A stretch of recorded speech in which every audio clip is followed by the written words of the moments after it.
One of the names of Surah Al-Fatiha is actually Surah Al-Salah. It is actually called the prayer. And we'll talk about a narration why the ulama call it that, because Allah subhanahu wa ta'ala has referred to it as As-Salah. And that is to say that there is no Salah without Al-Fatiha. But I want you to imagine if you were there with the Prophet ﷺ when he received As-Salah. The same way that he received As-Salah, as in the prayer, and Al-Isra wal-Mi'raj, on the night ascension, and we put ourselves in the position, because Salah is Mi'raj al-Mu'min, it's the ascension of the believer, as if we were with the Prophet ﷺ when he ascended to the highest place and received that message from Allah subhanahu wa ta'ala. Likewise, imagine you're with the Prophet ﷺ. And Abdullah ibn Abbas radiallahu ta'ala anhuma, he says that when Jibreel alayhi salam was with the Prophet ﷺ one day, he heard a sound from above like a door opening. And he looked up and he said, هَذَا بَابٌ قَدْ فُتِحَ مِنَ السَّمَاءِ. This is a door that has opened from the heavens, and it has never been opened before. And he said that an angel came down from it and came to the Prophet ﷺ and said, receive the glad tidings of two lights that have been given to you and have never been given to anyone before. And that was Al-Fatiha and the last two verses of Surah Al-Baqarah.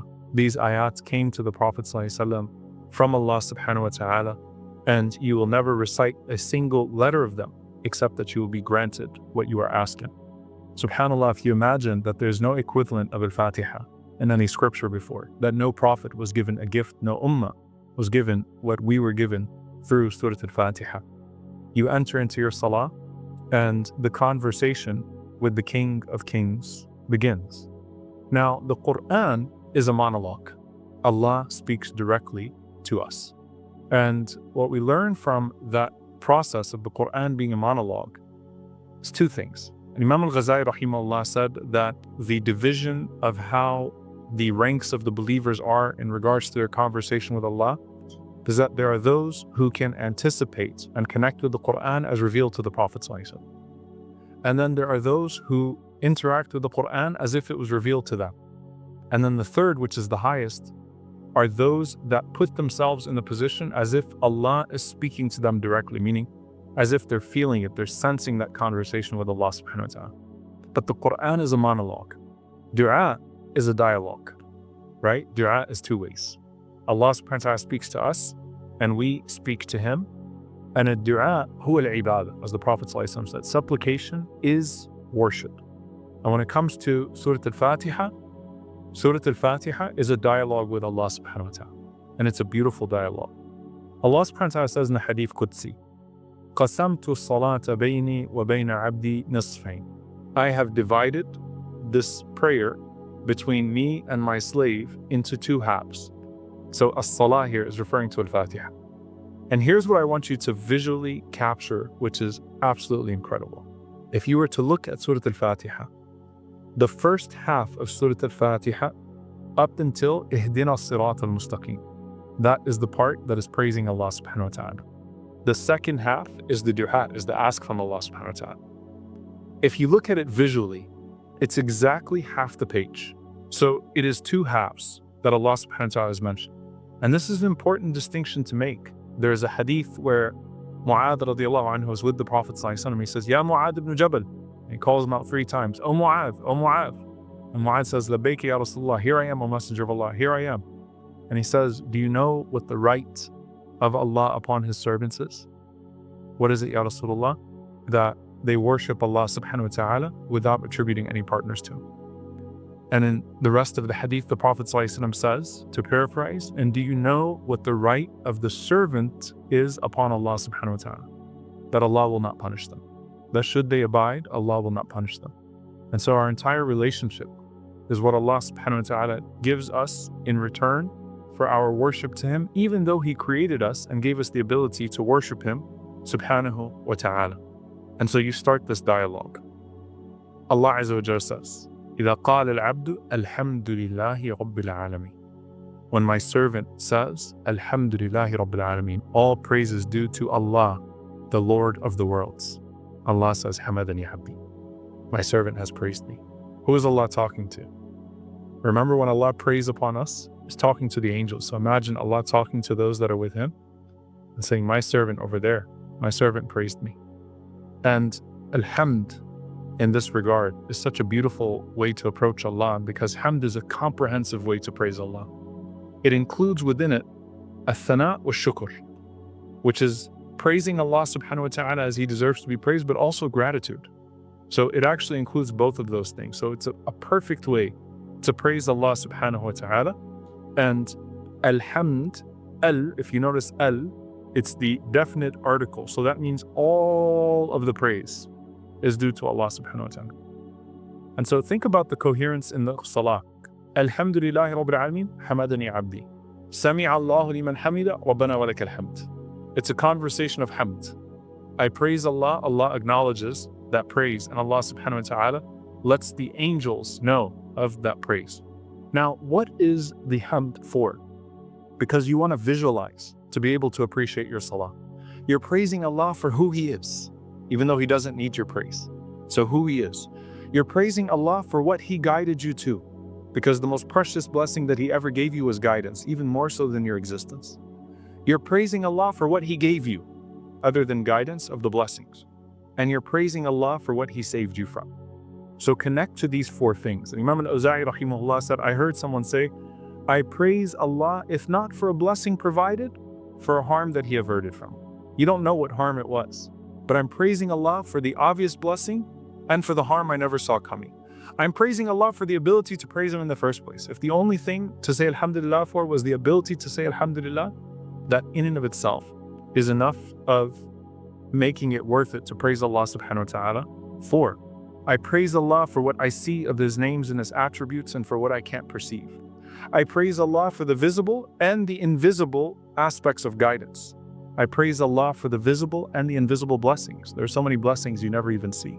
And I praise Allah for the obvious tests He saved me from and the ones that I never knew that He averted me from. And so Alhamdulillahi Rabbil Alameen starts with hamd. And here you have Lillah, which is Allah subhanahu wa ta'ala, and particularly Rabbil Alameen, the Lord of all the worlds. Rabb has a loving connotation to it. The Lord of the worlds is representative of the fact that Allah Azza wa Jal sustains and cares for, on top of ruling. He's not an absent authority, subhanahu wa ta'ala. He's not a God who created and then abandoned. He is a Rabb that controls all things, that is constantly maintaining and constantly sustaining. And amongst those things, He is the Rabb of all of my affairs. So why would I think that I need to be busied with the small things of my affairs when I'm in conversation with the one who manages all of my affairs, that which I have left and that which I'm going to? Allah is the Rabb of all of my affairs. So I trust Him, subhanahu wa ta'ala, when I'm in conversation with Him, that Allah is taking care of it. You know, an example of this is, let's say that you had an assignment that is due to your employer, right? And to Allah belongs the highest example. And your employer says, let's go out to lunch. I want to talk to you and enjoy some time with you. You're not thinking, I need to get back to this assignment that's due to my employer, because the employer clearly understands. He's the one that took me out. He's the one that engaged me in conversation. And that's a sign of closeness and access to Him.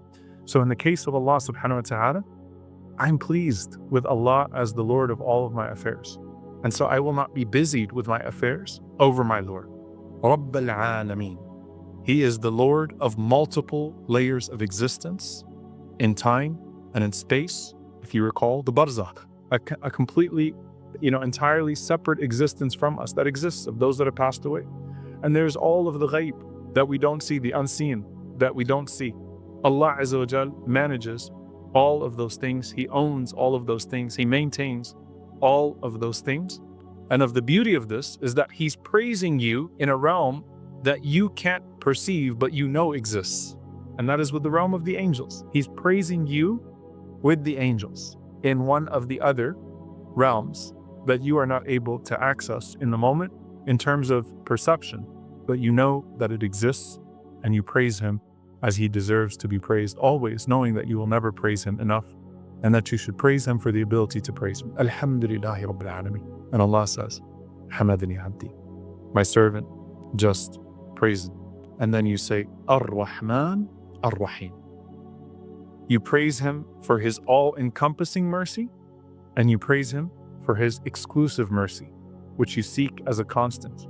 You see, Ar-Rahman His mercy encompasses all things. Everyone benefits from Ar-Rahman.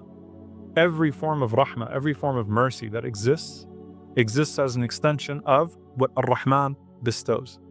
But as for Ar-Rahim, there is a consistent mercy. وَكَانَ بِالْمُؤْمِنِينَ رَحِيمًا. Allah is especially merciful to the believers. As Ibn Abbas radiallahu anhuma said, Rahman in this dunya, Rahim in the akhirah, that there is a special type of mercy that you seek from Allah subhanahu wa ta'ala. So you praise Him, Ar-Rahman, Ar-Rahim, and Allah subhanahu wa ta'ala says, Athna alayya abdi. You see my angels, my servant has extolled my praise. Now it sounds very similar in the English language, but thana means layers. It means to put layers of something, right? So my servant took the praise that he already gave me and he put praise on top of that praise. Athna alayya abdi. So my servant beautified his praise with an extra layer of praise. And by the way, this is also indicative of the adhkar that we make in the salah. You could say, Subhana Rabbil Alim in your ruku', and that's enough. But you beautify it by saying, Subhana Rabbil Alim wa bihamdihi. You could say, Subhana Rabbil A'la, and that's enough. But when you add wa bihamdihi and with his praise, it always makes it even more blessed. The Prophet ﷺ mentioned the completeness of Subhanallahi wa bihamdihi. So you added onto that praise. And you think about when you will need Allah's mercy most, even though you always need it. And you think about the Day of Judgment. And what's the next verse? Maliki yawmiddin, Master of the Day of Judgment. And subhanAllah, you move, as the scholars say, from praising Allah for His Jamal to praising Allah for His Jalal, for praising Allah for His beauty, to praising Allah for His majesty, for His authority. There's a fear that exists, a trepidation when the believer thinks about Yawm al-Din, thinks about the Day of Judgment, resurrection, retribution, death, right? And it shows you that when the believer asks, the believer is thinking about the Day of Judgment much more than they're thinking about the matters of this world. Maliki Yawm al-Din. Maliki Yawm al-Din refers to Allah subhanahu wa ta'ala as the sole authority, the purveyor of justice, the one who will judge. And so I come to you, O Allah, not just for mercy in my worldly affairs, but more importantly, for mercy on the Day of Judgment.